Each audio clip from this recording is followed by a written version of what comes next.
Mental health does not cost a lot of money. So ultimately, during the pandemic, a lot of people lost jobs, and a lot of people they couldn't pay their mortgage, and they didn't know what to do. I mean, financially, they had to deal with those stresses, and let alone they had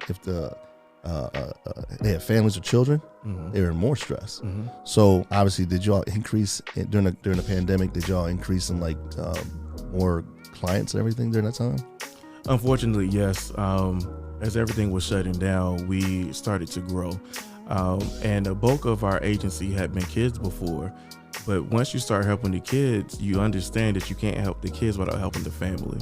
And so if we're there and just helping the kids and teaching them positive coping skills and working with their anger, then you have to talk to mom and see what's going on in that environment. And then you see why mom might be lashing out. She's trying to feed her kids and can't. She don't know what community resources that she has. And so we did increase a lot. And what we did was also started offering more virtual outpatient therapy. And so it grew to the point where we needed a second office. And it was good because people recognized that they could not do it alone. They recognized that they needed the assistance and they reached out for it.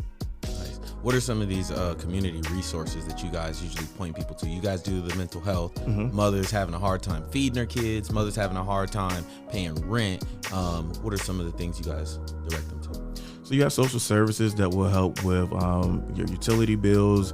You have a lot of churches in the area that will help with food, the food pantries, food banks. You have what's the one that does clothes? Catholic Charities. Catholic Charities, and so it's quite a bit of resources. We have a book of resources, and so even if we don't know right off the top of our head, we'll find it. We'll point you in the right direction.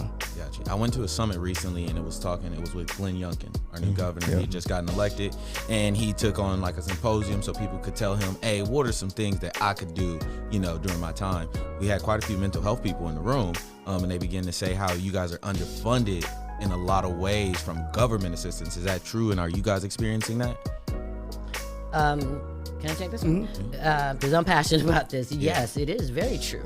As far as our private agencies like us, that don't necessarily get government funding. However, when we're talking about resources and all of those things and those wraparound services that we can provide for our children, our clients, adults and children, they're no longer existing. Because government funding. What they want to do is they want to cut whenever they look at for money. They don't want to give after school programs anymore, right? Back in the day, a Boys and Girls Club was on every corner. A YMCA was on every corner. Girls Inc. was on every corner. They took those things away. Where do these kids go after school?